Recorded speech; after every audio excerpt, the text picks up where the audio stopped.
warming up the water, heating up the water so that hopefully later when I speak it's not too loud.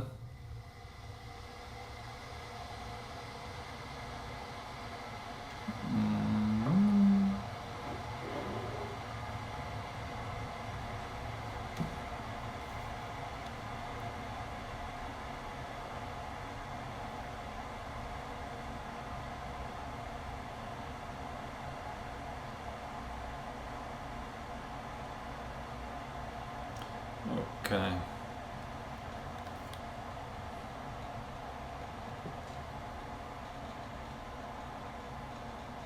What temperature should we heat our water up to? Boiling. Boiling water. Gabriele, do you have anything special in mind, or is it okay to use? Yes, it's the same as the first tea class. We will be using two different vessels. So one will be a bowl with a spoon, a bowl like this. If you have a nannuoshan logo, even better. And the other one is a normal teapot, can be half a liter, 250 milliliters. Large is good, and it's important that you just know how much is the capacity. Okay, so I'll give a little introduction just for if there is anyone online that haven't seen the previous classes. So this is the third class that we're doing on the series of advanced tea tasting, and we have 4 teas that we will investigating over these 8 classes. The first one is behind us, and it was a green tea. And by the way, tomorrow we should just, since I mentioned green tea, tomorrow we should be able to ship from China to both the US and Europe 5 fresh green teas. So this year, differently than in the past years, we tried really to source as early as possible the green tea as soon as they were available, and we have still 2 teas that are on their way to our Chinese warehouse. They should be there tomorrow, and as soon as the 2 arrives, everything will be shipped over express. So it will take, of course, a little bit of time to get the stuff over through the customs and then up on the website, but we will do it as soon as possible so that this year you can enjoy fresh green tea. I think personally, it's if there is one special moment in the year for tea is spring, when you get fresh green tea, because all other teas you can wait, right? Sometimes you want to wait, but fresh green tea you either have in those first few months or then is over. Of course, you can keep it in the fridge and maintain the freshness and so on and so forth, but there is nothing like very, very, very fresh green tea. And that's also why whenever I travel to China, I also go there for spring. I'm not a green tea drinker, but if it is very fresh green tea, there is certainly a reason to go for it. So just that you know, there will be also this possibility. Now back to our tea class. The second tea that we want to drink, that's the one that we have here today, is jumping shui xian. I'll tell you more in a moment about this. If you don't have this tea, just pick up another oolong, better if it is a Ritter green oolong. If you don't have a green oolong, pick up whatever tea, you can do that anyway along with us. I see that more people are joining, so it's good that maybe we didn't start it yet. I was super late today with the preparation, so just made it on time. Now, maybe before we get started and I tell you more about what we will be doing, a question to those online on Teams. For those that are on Teams, you can raise your hand, like I'm doing right now, like this, not your physical hand, but your virtual hand. And so the question is, how many of you have heard, know, or have drunk tie guanyin?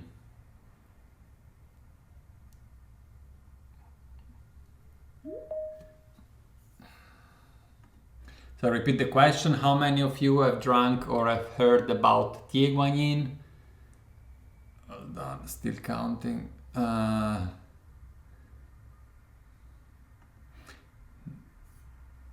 how many are there? 12, I think.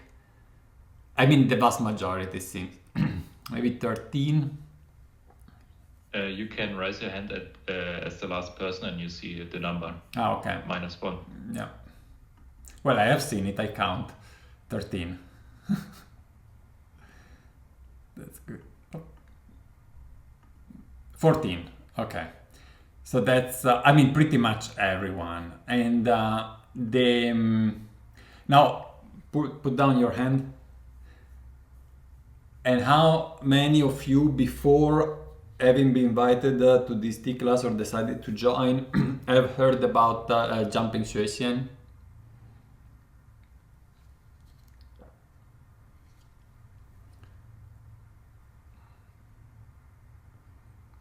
So we are at about 6 persons. Let's check. Yeah, 8. Let's wait a moment. Yeah, 7. Okay, 7, which is the half. Now, last question before we get started is put your hand down. How many of you have heard of jumping shui xian unrelated from nannuoshan? Like, if you have heard because you're a nannuoshan friend or customer and you know it because of that, you are not allowed to raise your hand. 3, I think. All right, so that tells you a few things, right? That tells you that Tieguanyin is very famous. You knew that because nearly all of you knew about Tieguanyin. It tells you that jumping shui xian is less famous, and if you know about it, you are likely to know about it because of nannuoshan. And there is also a certain person that knew it anyway. Okay. Now, why I'm saying that? Because as at least those that know about jumping shui xian may already know, jumping shui xian is closely related to Tieguanyin. And how it is related to Tieguanyin? From the location. Like if you take Fujian, which is a southern province of China, maybe 500 kilometers southern of Shanghai, it's maybe the most diverse Eastern China province when it's about tea. Maybe overall it's arguable. I don't know if we include Sichuan and Yunnan, if we can still consider Fujian as the most diverse. But considering Fujian, there is the most famous white tea.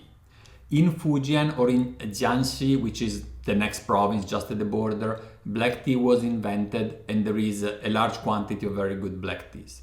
You have dark roasted or heavily oxidized oolong tea in the north. You have green oolong in the south.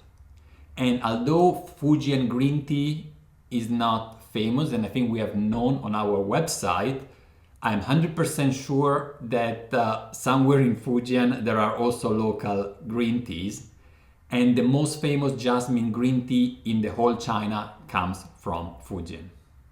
So Fujian is a very, very diverse province about tea. And you have in the north, you have the rock teas, the Wuyan cha. And in the south, you have greener oolongs. The most famous being Tieguanyin. Now, Tieguanyin is not the only one. And many years ago, I think it was 2016, since I knew about other green tea, like other green oolong, like jumping shui xian and also Bayachilan. Then I tried to ask to our contacts whether they could put me in connection with some of those farmers, because Jumping is a county, but it is more than 100 kilometers long. It's a little bit difficult to just go there and walk around in the hope of finding a tea garden, right? So what happens is actually the contact that I had at that time organized two farmers to come to Fuzhou, which is the capital of Fujian, just for presenting me their tea. Like, I was no one at the time, nannuoshan was no one. And these guys jumped on a car, drove, I don't know, maybe 4 hours, 5 hours, just to show me their tea. that for Tieguanyin, you can forget about it, right? Even if you go to Anshi, I'm not saying that you have a hard time in finding Tieguanyin, but it's not that everyone is there waiting for you, right? So you see there is a huge difference in how famous these farmers are, but we will see together how it tastes, right? That's why we are here, so I will not disclose too much about that. But I would say that there are many reasons why one should also consider jumping to xian. And for example, if you are on a small budget, maybe you don't necessarily have to go to Tieguanyin if that's what you're searching. Maybe you could go for jumping to xian. And I tell you one of the reasons, just to add on that, is that in China, the price of tea is not always related to the quality of the tea in terms of taste. If you go to Japan, that's pretty much the case. If you go to Japan, there is a very strong correlation between the quality of the tea you get. It's very standardized in a way, the processing and so on. If you go in Taiwan, it's somewhat in between. I would say in terms of quality to price ratio, closer to Japan, so pretty constant, but you have also there some surprises. In China, is all a mess. Like, yes, you can have a little bit that correlation, but it's very, it's very blurred, let's say, yeah. So there are many other aspects that influence the price of the tea. One is the farmers don't know much about tasting teas. They know much about producing tea. You know it also, if you're surprised, you know it also in Europe. If you take a farmer in Europe, it's not necessarily the most experienced fine dining consumer. So it's different people that produce, that do the harvest, the crop, and process it, and people that maybe are more taster, also in the food industry. And also, so what they do, the farmers, they just go by the effort that they have to do, right? So like the first tea is the first tea, little leaves, it takes forever to harvest them, high price. It was a rainy season, they harvest less, higher prices, and so on. So it's not necessarily related to the quality. And another thing is hype, which also play a role also other places, but not so much in Japan, for example, but in China is a big thing. Tieguanyin has a much higher reputation for whatever reason. It's just more famous, and so can fetch, or actually fetches higher prices. So now, we said last time we start with 150 milliliters cup, like this bowl. If you don't have the same size, you just measure how much you have and go accordingly. I have to read because I wrote it down on the side. I want to do it like we did last time. 3 grams of leaves, 450 milliliter. If you have 100 milliliters, you do 2 grams. And it's tricky because the tea comes pressed. Yeah, it comes pressed for transportation. You see that there is also an analogy with Tieguanyin. Tieguanyin is rolled to save space. And here they press in little bricks. It's a long process. It's done by hand into a wood mold. There is a little video on the product page of this. And it's a little bit more difficult to break, but we will do our best. I know I will do a mess, so I already took a plate here. And I'll try to break off these 3 grams. The best way to do that is you just hold it in your hands, you move it sideways like this, and while pulling aside. Oh, so generous, 9 grams. Got lucky.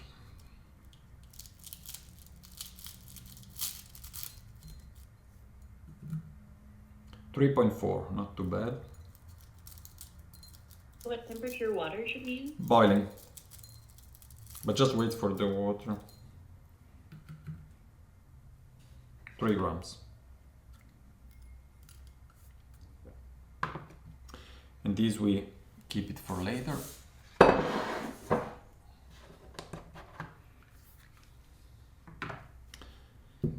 Have to boil again. So I bring the water to a boil, and then we will brew for 3 minutes. Today we, as for the first tea class, we concentrate on what I would call sensory awareness and associations, which means that it's all about what we feel and not so much how to call it, although we will also name it. But the focus is on just what sensation you get out of it. You know, starting from when you broke the brick and maybe some scent, some fragrance came all the way up to your nose, or even if you now smell it in the cup. And association, because we want to search what the tea reminds us.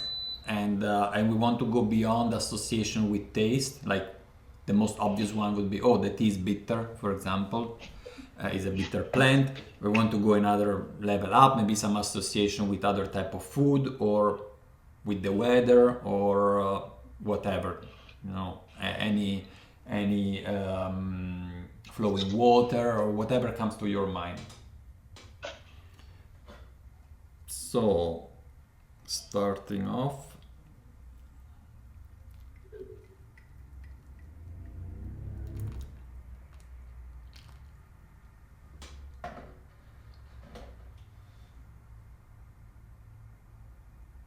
This is for me is actually a very nice way also of doing a little shot of tea. I just did it, it was 2 days ago. I had just some little leaves. I didn't want to do a whole Gongfu cha, so I just took a bowl, then can be a small one like this, or really just a cup, or a little bit larger. And I put just few leaves inside, hot water, and then it's like a grandpa style, but in a smaller size. It's really pleasant, and the taste is usually, I mean, depending on how much leaves you use, but usually it's a bit faint because you just use little amount of leaves, and you just concentrate more on the taste. If the taste is obvious, it's right in your face, you don't need to search it. And when you search it, then you discover also more. Gabriella, you said 150 milliliter bowl, but then later you said 450. And yeah, that's for the next. So 150 milliliters bowl, 3 grams of leaves, 3 minutes, and then we will do another one later on. Okay.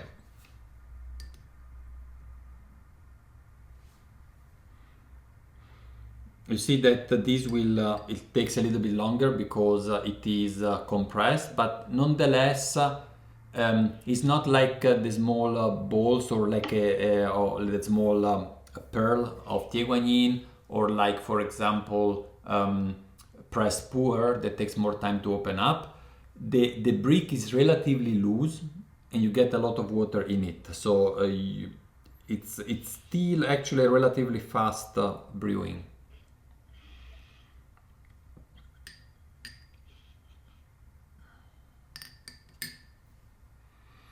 When you get the tea into your mouth, just concentrate on the very first sensation you get, on the aroma, on the fragrance, the aroma, on the flavor, of course, and also just any random sensation that you may have, as well as on the texture.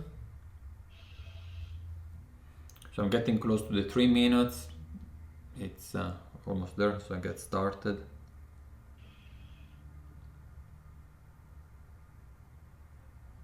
For example, the smell of the tea, I don't actually why, but it reminds me about coconut for some reason. I don't know why.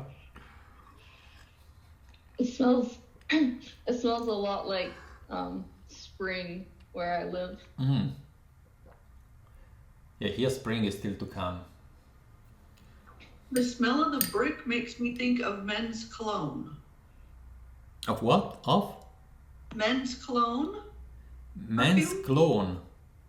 cologne, perfume. A cologne, okay.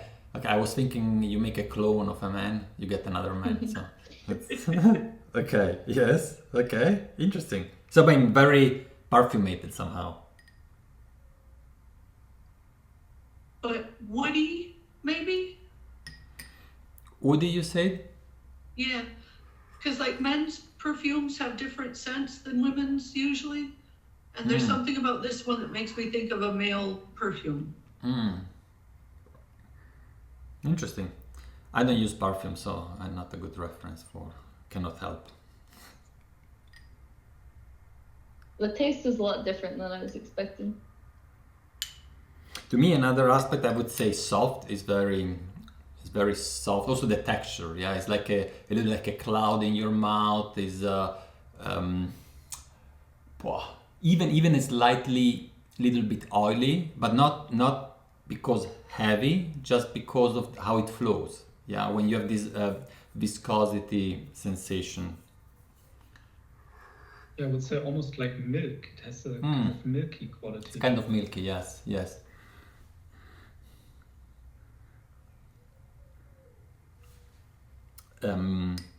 It's a 2023. I think I'm so close to sold out. We have to check if we have to buy this again next year, or actually this year.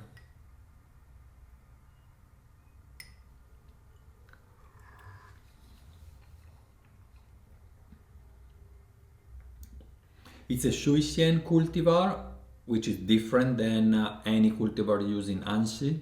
Shui xian is not used in Anxi for Tieguanyin.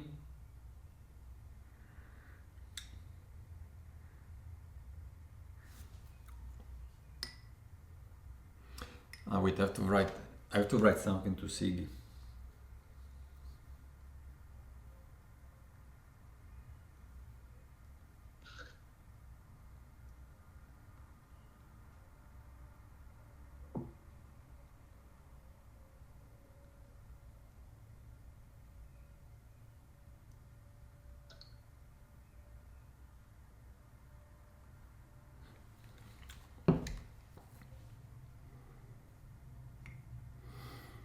And as we drink, My first, sorry. yeah, Mautzen. Yeah, my first thoughts are actually very personal of this tea. Because my first Gong Fu tea, as of for many, I think it was Tigonian. And it reminds me of one of my first sessions where for the first time I really got a good taste out of the tea. So you have that association with Tieguanyin somehow. It reminds me of sitting on my old balcony, because this is where I had my most sessions back in the day. Yeah, it's good. I mean, it's a good association, and it's good when you recall memories. Actually, if I think at Jumping Shui Xian, I also have a very clear memory. And the first one I already told you is when we met in this shop in Fuzhou for the tasting, but also when I first actually did a comparison with Tieguanyin, between Jumping Shui Xian and Tieguanyin. That was 5 years ago, and I was in my house with my host family in Denver, Colorado. I remember very well, in the living room, and you can still find the video because I did that comparison for the first time in front of the camera. So if you search on YouTube, I'm pretty sure I did it there for the first time. If you go on YouTube and search nannuoshan jumping, you find it. So maybe afterwards you could have the opinion of that time when comparing the two teas. Back to our Jumping Shui Xian. This is the lighter version. We have two versions, the bold and the light. And despite being the light one, you can see on the cup, first of all, it's not too green. And I tell you, it was like this also 2 years ago. And if you look at the leaves, you see clearly oxidation marks, right? You see that it's not only green in there, there is also some brown. Yeah, so it is still properly oxidized. If you go for any classic Tieguanyin, it's very difficult to find those brown spots. Sometimes in the leaves, if it is a traditional one. Also Tieguanyin, it is smashed usually to remove the little oxidized edges before rolling. And these, I would say doesn't seems to be the case here. I'm not 100% sure, but I would say it's probably not done here. And it is continuing brewing. I am at 8 minutes. I have more than 8 minutes in my cup. And I mean, everyone noticed, right? It's zero bitterness. Yeah, nothing, zero. And at least for me, if we are used to tea, you don't perceive any tiny bit of bitterness here. Or someone does.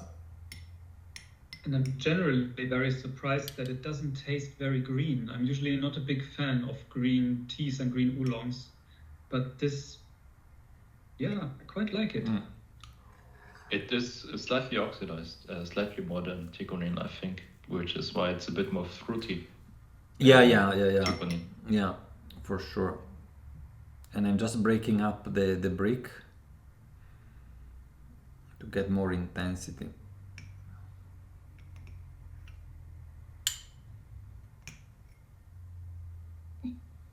In the first couple minutes, it almost had like an oyster flavor to me. Yeah, Which that's a nice reminded one.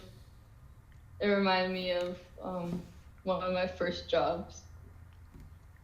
In an oyster bar. Or as a fishman, I mean, can be both. By the way, we said last time, I will not do it today because I didn't announce it, so maybe next time. But last time we said that the person that give more feedback during the call get a free pouch of the green tea that, I think I finished it actually, I don't have it here, that we had last time, and that was Hannah, since you just spoke. So whenever you place another order with nannuoshan US, let us know, let Paul know, and you get a pouch of that. If that's sold out, then you can choose another green tea. Just please don't choose the new ones that are just arriving, those are expensive.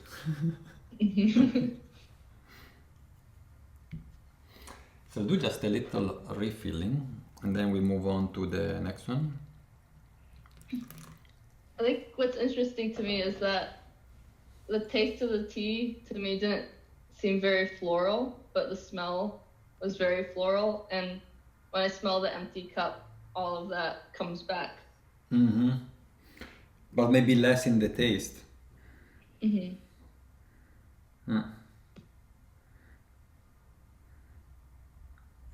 it's true that actually also roasting doesn't stay much in the cup or in the pitcher, while the fragrance of the tea itself, it does. That's a clear case for yancha, where even if you have a high roasting, then in the and you smell the empty pitcher, you don't get so much of that roasting. You get back the aroma of the tea.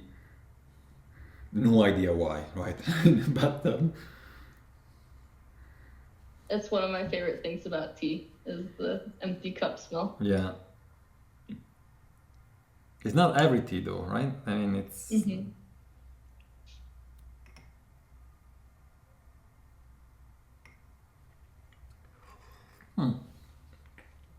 Well, we had a few associations that went beyond tasting association, with Mauzi mentioning the balcony. Of course, also me mentioning the tasting is an easy one because we are associating actually tasting the same tea just years ago or something similar. Another aspect that is different than Tieguanyin, many green Tieguanyin are also sour. At least a certain bit. Then there are even some Tieguanyin that are designated as a sour Tieguanyin. And also here this is not the case.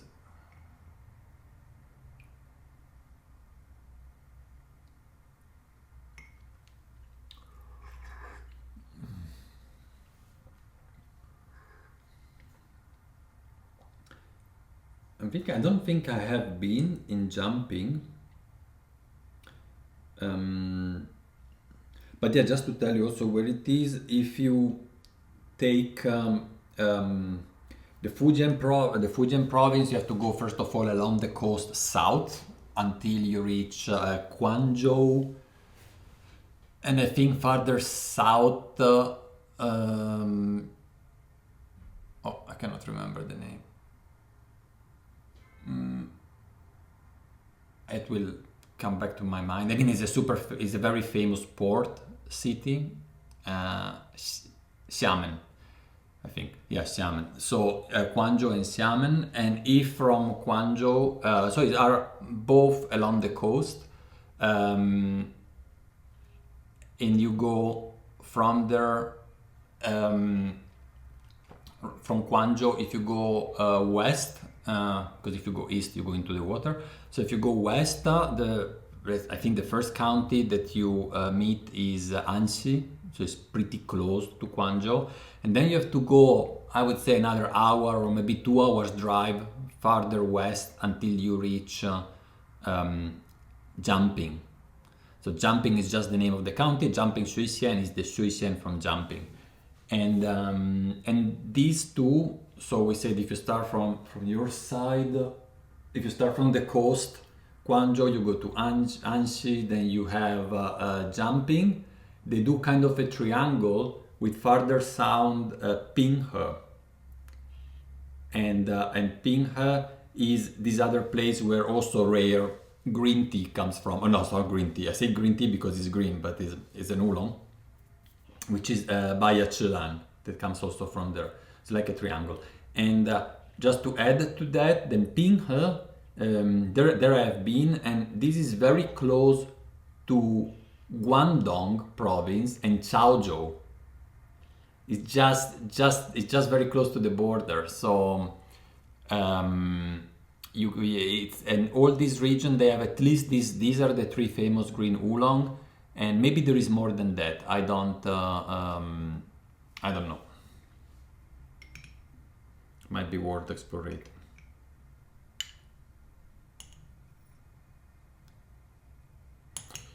All right, I think we have to move to the next one. It's kind of really.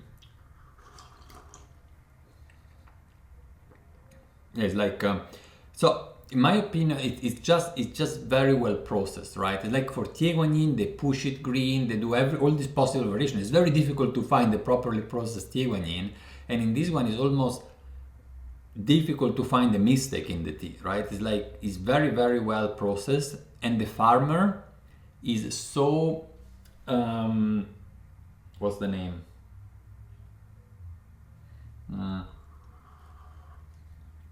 Cannot think it in any language. Bescheiden. What's that? Humble. Humble. Yeah. Extremely humble. It's like sometimes it makes me feeling you should be just more proud of your tea, and push it and be proud. But he's always very careful. Also, every time he asks if we have still on stock, if we want to order more, he's extremely humble. I don't think he's a good salesman somehow. I mean, it convinced me, but I think it shows like insecurity in a way. Yeah.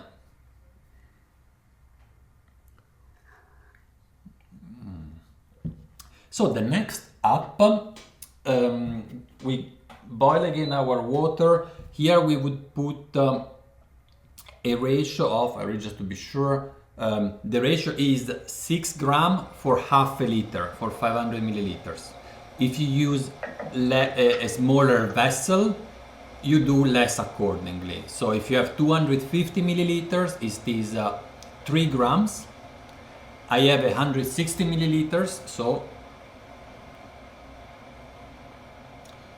I will do, I mean, it doesn't have to be a precise math, but just if you want to do it. I will do 2 grams.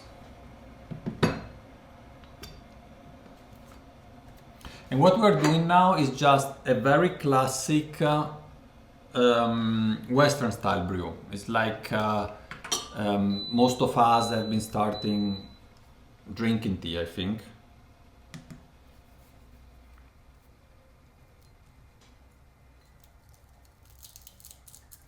I realized with time that I started connecting tasting notes or tasting notes I get from tea with Taiwanese oolongs. Okay. So this tea for me is like a mixture between Tiguanian and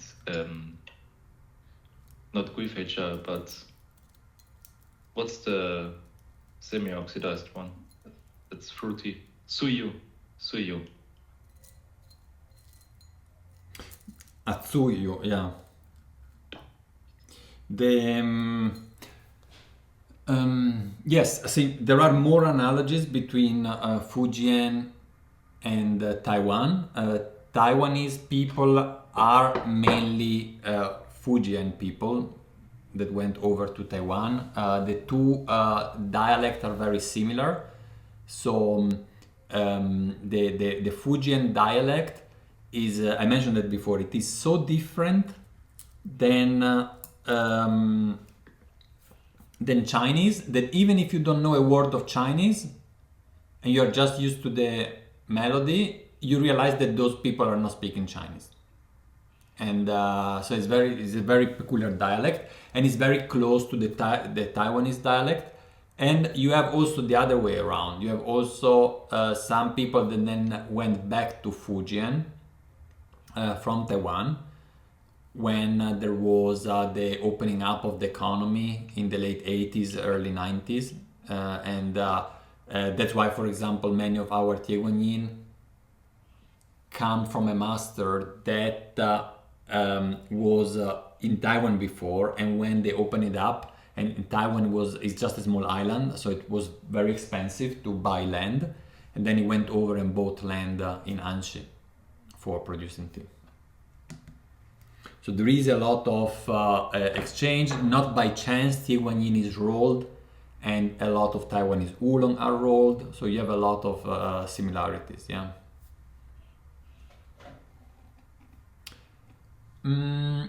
So the idea here is 4 minutes, although since it is, we can even leave it for a little bit longer because it is pressed. I wonder what we say on the website. Maybe I would more go for 5 minutes. Then we see. So what can we discuss while we wait? Yes, I was invited to speak at the New York Tea Society, and so will be everything online. I'm not flying over, but there will be this Saturday at 7 p.m. my time, Central Europe. So it is pretty much right now. If you want to watch now it's 7 p.m. So it will be 7 p.m. on or this time on Saturday. I put already the link in the Discord. There is an event there, and I will also do a story with a link on Instagram, so that if you want to join, they've asked me to prepare a presentation, but first of all, I have no time to present a PowerPoint, honestly, for in just a few days, and it's a busy time, and so I thought I will just collect pictures from the past over several journeys, and that depict a little bit my and Nannuoshan's tea journey, and I will just put a picture after the other and speak behind those. And it's also, I think, a good opportunity to ask questions if you're curious about all these came to be.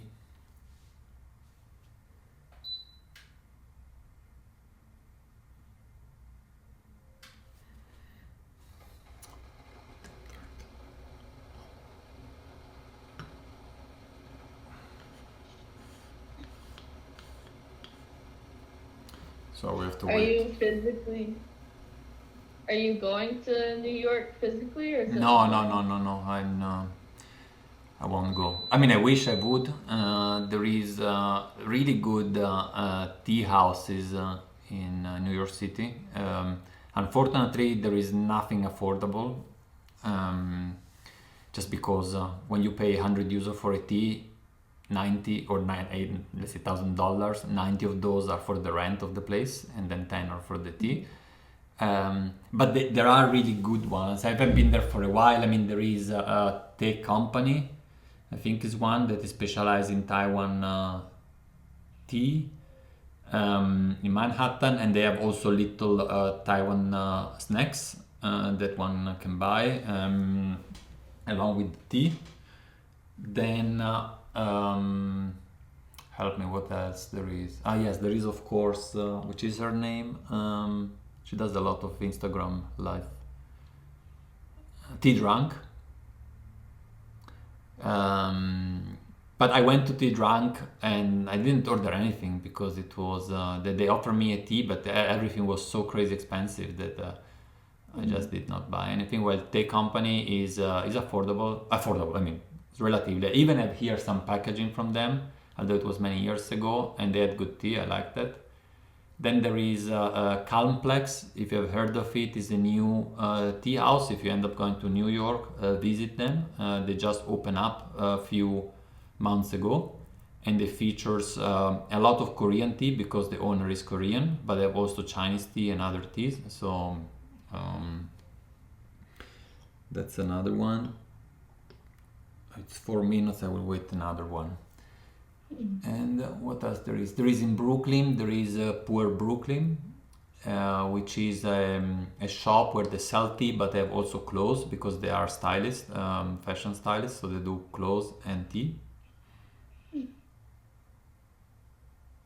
So yeah, there certainly would be a good reason to go. Yeah. I used to live in Washington, D.C., and there's this one tea house I would go to all the time. You still go there? You go there? It's still open? Yeah, it's called Ching Ching Cha. It's another one. I haven't been there. Yeah, I know they moved locations, but the people there are super nice, and their teas. But there is this other. I mean, there is a one a little bit. I don't remember the name though. A little bit mainstream in DC where everyone goes. It's not only about tea. That is so. You know the name? I think I know what one you're talking about. Yeah, I don't remember the name right now. And then there is this other one that is run by Chinese people. I even did a video there. You know which one? I don't remember the name of the tea house, but they have good rock tea. They even own gardens in Xian themselves, the family. I think I know which one you're talking about. I just can't remember the name. On my way to work, like depending on the day, I would stop by, I think, the place that you're talking about. Yeah, it's DuPont, you know DuPont Circle? You know DuPont Circle? You know where it is? DuPont Circle. Oh yeah, that's yes. right. So from DuPont Circle, it's just probably 300-400 yards walking. And yeah, then I know exactly what you're talking about. Let me try to do a Google search. It is a nice one. They do tea pour over like coffee. They have like a filter and they do pour over on tea, and it comes pretty decent. So back to our. Okay. You found it? Go ahead. I think tea is the mainstream one you were talking about. Yeah, but it's not the one that I was going. And then the other one. I mean, I should know it because I went there, but. Tell me now. So okay, we do a little break about DC and New York City, but what do you think about the tea now? It's like I steep it for a bit more than 5 minutes. Any opinion? It's way worse. Worse? You find it worse? It's more harsh. Too harsh. Stronger. Okay. Another opinion? I like it better. It's more mild and smooth. Are we drinking the same thing? I mean, it's good though. I always like when there are diverging opinion because it makes everyone reconsider their taste perception as not being absolute but being personal, right? It's not always, oh, this tea is bad or this tea is good. It's just you like it or you don't like it. Not always like that, right? But to me, it's more floral. It has more of the aroma than the bull brewing. I found that one. It's called Valley Brook Tea, I think. Valley Brook Tea, of course, yeah. Anyone else?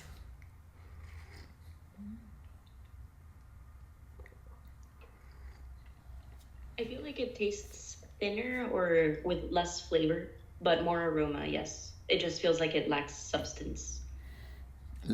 You said less flavor? Yeah, like less of a body, or it's like more thin and watery, I think. Yeah, yeah. It's more thin and watery, and also, I don't know, to me, I agree. I prefer also the other one. I said it's a matter of taste. The first sip that I got, I was actually more positively surprised because it gave me more strength, more body. It was a little bit fuller than before. But then while looking more and more into it, it's like the flavor got a little bit lost. Is no more as balanced than it was before. Maybe this goes also in the direction where we were saying before that sometimes having just few leaves and shorter brewing and it just increase our tasting perception and gets an overall experience even if it is less strong. I like doing these very minimal brewing with green tea indeed. Now I remember I did that the past 2 days ago. I did that actually with green tea. Because green tea can turn really bitter really quick. And with that you get all the good things about green tea without that bitterness.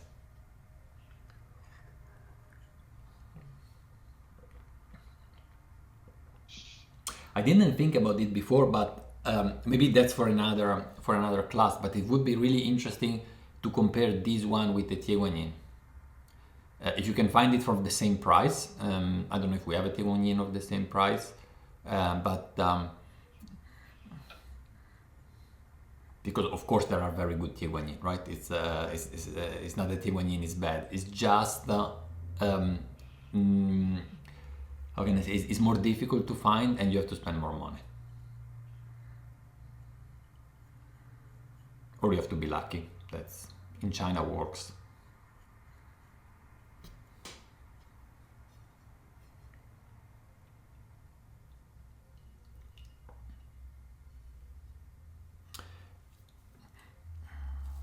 Where is everyone else in the US living or is right now? I mean, we have, I think, Jennifer, you're in the US, right? Are you also in the... Oh, Georgia, nice. We're in Duluth, Minnesota. Oh, okay. Right steps away from Lake Superior. Nice. I live in North Carolina now, in the mountains. So no DC. Not anymore. And someone wrote Georgia, I think. Massachusetts, okay. Well, I have a lot of relationship with all these places because at least some of them, Georgia was kind of close to where I was living, so I used to land a lot in Georgia, and I remember this one thing that I mean, it's nothing to do with tea, sorry, but then we go back to tea, but it's pretty funny. Someone was super exciting about